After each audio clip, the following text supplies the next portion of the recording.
There is a stark, uncompromising thesis outlined in J. Top's upcoming book, Art is the Only Way Out.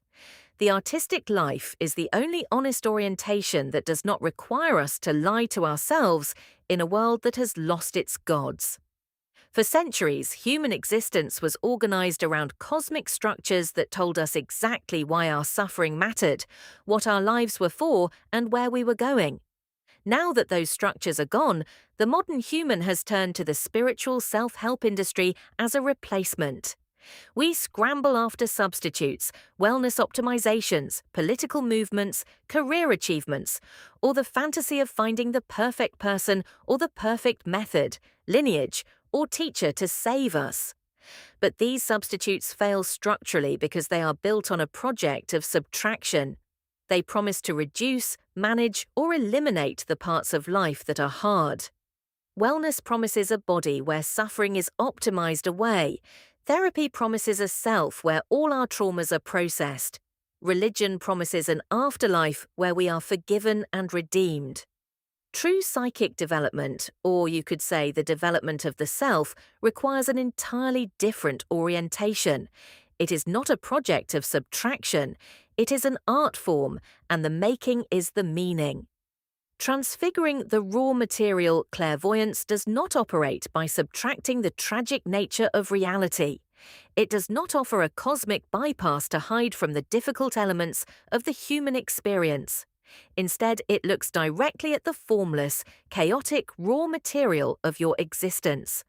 The heavy ancestral pictures, the environmental static, the deep-seated grief of being alive, and it gives them form.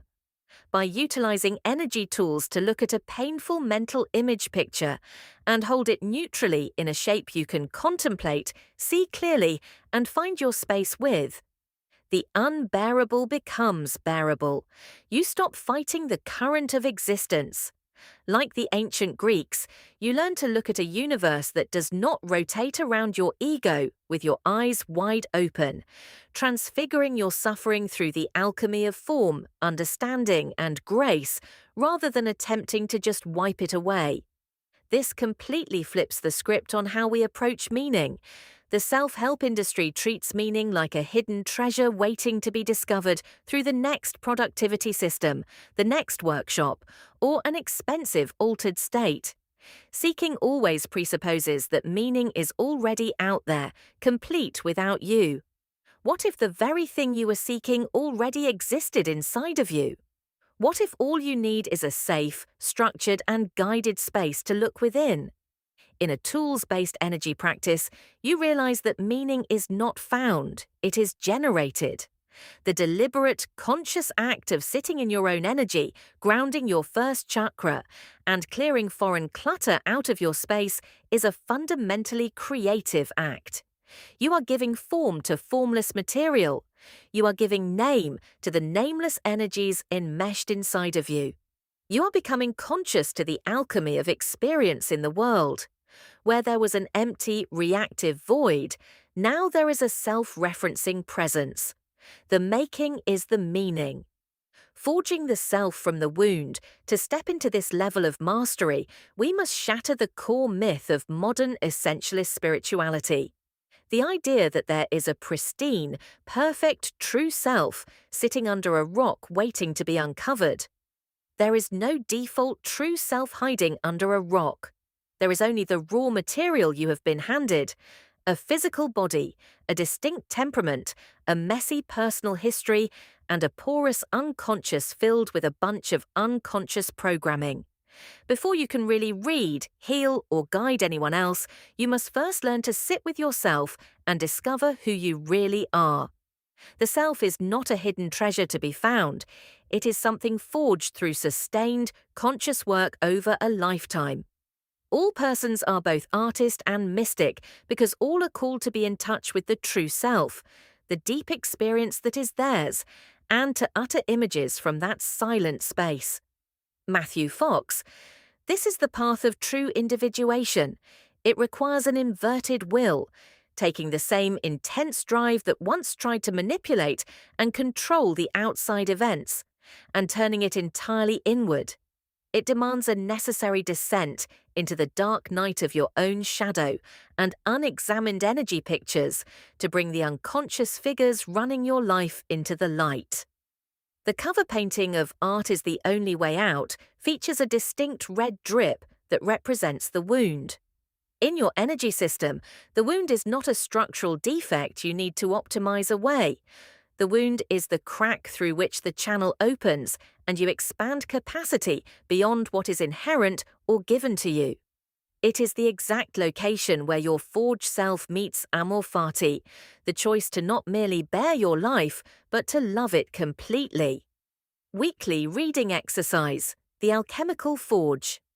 Audit pair up with a reading partner this week, or in your own clairvoyant meditation practice, use your tools of discerning and focus them on the difference between the true self and a dominant sub-personality. You can also ask these questions in a reading with a psychic. Book a session with me if you want to look at these things together. The subtraction scan. Scan the lower chakras and look for where you are running an exhausting seeking loop. Notice if your energy system is trying to optimize, process, or wipe away an uncomfortable life circumstance rather than looking directly at it. The material audit. Look directly at the sixth chakra, the center of the head. Identify the raw, unexamined material currently cluttering the space, the ancestral history, the collective panic, or the shadow parts.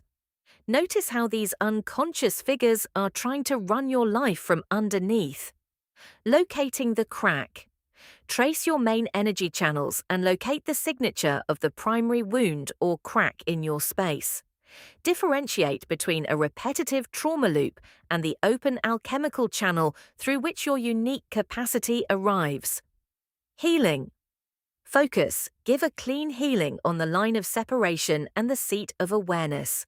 Blow any pictures of needing an external savior, an altered state, or a perfect substitute to deliver meaning to your life. Restore your field to a self-referencing state of amor fati, allowing the forged self to emerge effortlessly. One small step, the transfiguration. Frame. The next time you encounter a heavy, painful emotion or a chaotic life situation, stop trying to fix or process it away. Isolate the mass, stop the physical or mental hustle for exactly 2 minutes, and step back into the quiet room in the center of your head. Give it shape. Close your physical eyes and look directly at the discomfort. Instead of letting it remain a formless weight, give it a deliberate geometric shape, a clear boundary, and a specific color in your mind's eye. Own the material. Ground your first chakra firmly into the planet. Look at the object you've shaped and state silently to your space. This is the material I have been given. I am under no obligation to erase it. I am here to give it form. Journaling prompts for deep integration. The substitute audit. What external substitutes, achievement, wellness optimizations, a specific relationship, or a new spiritual teacher are you currently using to try and perform a function that no external system can fulfill? The seeking trap. How has the modern self-help industry kept you trapped in a perpetual loop of seeking meaning out there, rather than realizing that meaning is only generated in your own present-time act of making? Embracing amor fati. Nietzsche's formulation of amor fati demands that we do not merely bear or conceal the hard parts of our history, but actually love them. What raw, unexamined piece of your temperament or history are you ready to stop fighting so you can begin forging it into an authentic life? The hard truth of energetic mechanics is simple. You cannot alter, command, or manifest physical reality from a space outside of your physical vessel. Attempting to manifest your dream life while ungrounded is exactly like trying to drive a sedan while sitting strapped to the roof rack. You might see the road beautifully, but you cannot reach the pedals or turn the wheel. To take control of your life, you have to get back into the center of your head and grab the wheel. From insight to integration. A blog post can spark a revelation, but a practice builds a life. Information without practical application is just nice ideas, and doesn't create meaningful growth and change. If the concepts of energetic anatomy, self-remembering, and dynamic boundaries resonate with you, let's take them off the screen and into your daily routine. Join a study group to access the complete library of tools, meditations, and techniques designed to help you run your own energy with absolute precision. Click here to learn more about upcoming study groups. For over 25 years, I have been driven by a single, uncompromising objective: to strip the illusion out of the unseen world and hand total energetic autonomy back to the individual. My work, both in high-fidelity private sessions and study groups, is to help build your own psychic capacity to interface with your lived experience cleanly, autonomously, and without dogma, using your inherent spiritual and intuitive gifts. Book a session.